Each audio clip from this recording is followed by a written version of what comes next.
My friend's mom has been calling me a lot lately, and today she said something that felt off. Should I be worried?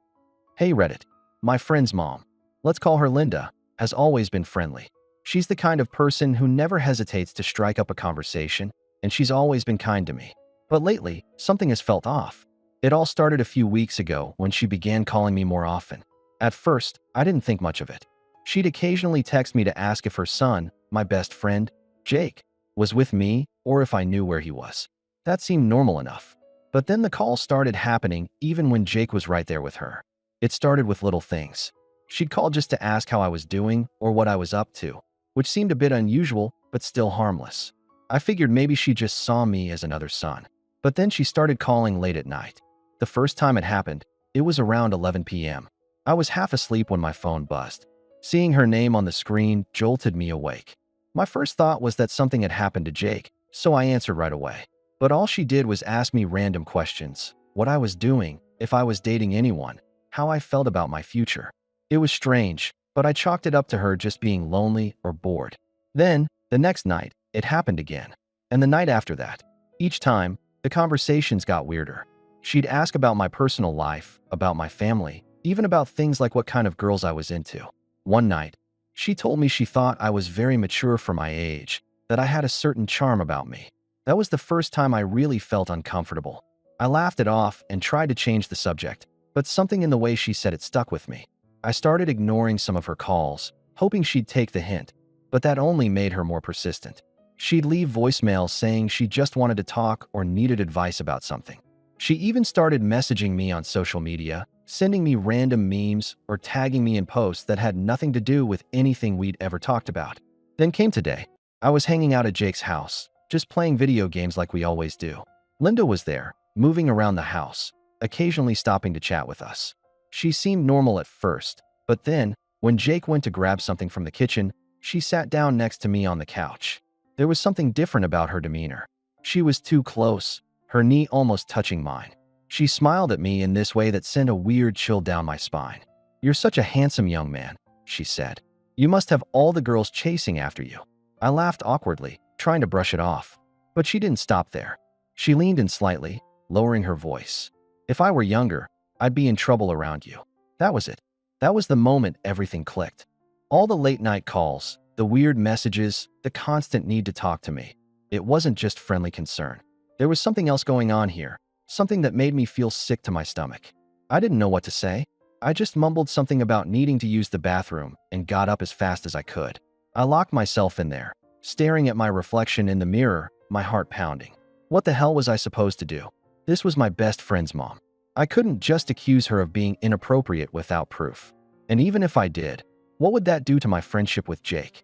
I stayed in there longer than necessary, trying to calm myself down. When I finally came out, she was acting like nothing had happened, like she hadn't just said something that completely changed the way I saw her. I avoided eye contact with her for the rest of the night and left as soon as I could. But the worst part? As soon as I got home, my phone buzzed again. It was her. Another message. "I had fun talking to you today. You're really growing into a fine young man. We should chat more." My stomach twisted. She was getting bolder. And the more I thought about it, the more I realized this wasn't something I could just ignore. I thought about telling Jake, but what the hell was I supposed to say? "Hey, man, your mom is acting really weird around me." It sounded insane. He'd probably laugh it off, call me paranoid, or worse, get angry. How do you tell someone that their mother is making you uncomfortable? I decided to keep it to myself for now, but I knew I had to find a way to shut this down. I ignored the message, hoping she'd get the hint. But the next day, she called again. And when I didn't pick up, she sent another text. "Why are you ignoring me? Did I do something wrong?" This was starting to feel like a trap. If I responded, I'd be engaging with her, and that was the last thing I wanted. But if I ignored her completely, would she get mad? Would she start making up lies? I didn't think she would, but at this point, nothing felt impossible. Later that night, I got another message. This time, it made my blood run cold. "I hope you don't think I'm a bad person. I just see something special in you." I didn't respond. I just stared at my phone, my pulse pounding in my ears. What did that even mean? Was she testing me? Was she waiting for me to say something back? I barely slept that night, and the next morning, I was exhausted. When I saw Jake at school, I wanted to tell him so badly, but every time I opened my mouth, the words wouldn't come out. Instead, I acted normal, pretended nothing was wrong. But inside, I was screaming. Then, that afternoon, something happened that made everything 100 times worse. I was walking to my car when I saw Linda's car parked near the entrance of the school. At first, I thought maybe she was there to pick up Jake. But when I saw her waving at me, I knew she was there for me. This wasn't just weird anymore. This was turning into something else entirely. And I had no idea how to make it stop. I froze. My feet felt like they were glued to the pavement as I stared at her car. Linda sat there, one hand on the steering wheel, the other waving casually like this was normal. Like she had every reason to be parked outside my school, waiting for me. But it wasn't normal. Not even close. My heart pounded in my chest as my mind raced through every possible reason why she would be here. Maybe she was picking up Jake. But no, Jake had his own car, and he'd already left. Maybe she had some errand nearby, but then why was she waving at me? I glanced around, half expecting someone else to notice how strange this was, but no one seemed to care. Just a bunch of students walking to their cars, talking, laughing, completely unaware that my best friend's mom was waiting for me like some kind of stalker. I thought about turning around, pretending I hadn't seen her, but before I could move, my phone buzzed in my pocket. I already knew who it was before I looked. I just want to talk. Every alarm bell in my head was screaming at me to ignore her, to walk away. But I also knew she wasn't going to stop. She'd keep calling, keep texting, keep showing up until I confronted this head on. So, against my better judgment, I forced myself to walk toward her car. As soon as I got close, she leaned over and opened the passenger side door. "Hop in for a second," she said with a smile. "I just want to chat." I hesitated. Every instinct I had was telling me not to get in that car. But at the same time, if I caused a scene, if I made this a big deal, what then? What if she told Jake some twisted version of this? What if she made me look like the bad guy? I needed to get control of this situation, and the only way to do that was to figure out what exactly she wanted from me. So, against my better judgment, I got in.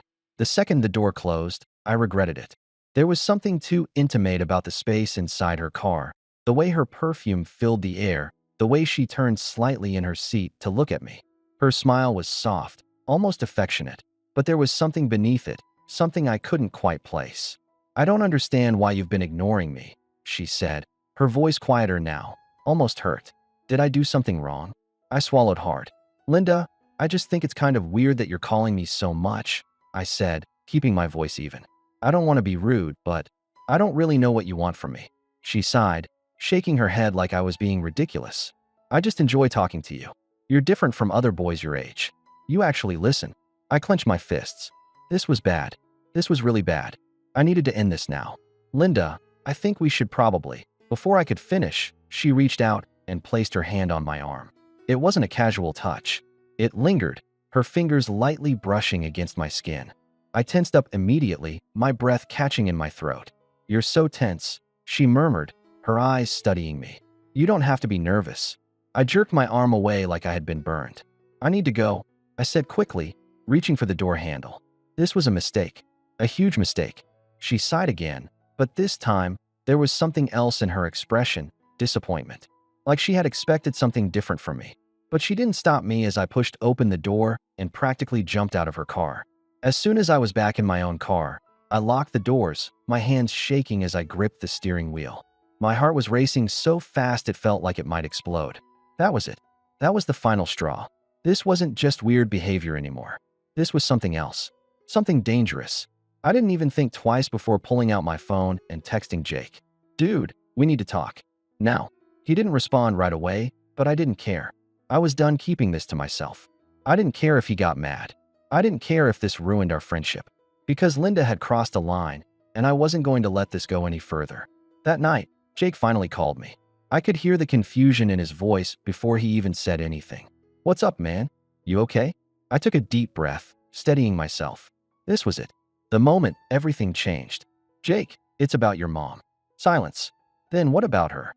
I hesitated for only a second before I told him everything. The calls, the texts, the messages that had gotten weirder and weirder. The way she had touched me in the car. Every single detail spilled out of me, and the more I talked, the more sick I felt. When I finally finished, there was nothing but silence on the other end of the line. My stomach twisted. Was he mad? Was he going to accuse me of lying? Then, finally, he spoke. "I need you to come over." Right now? His voice was flat, unreadable, and that scared me more than anything. I didn't know what I was walking into, but I knew one thing for sure. This was far from over.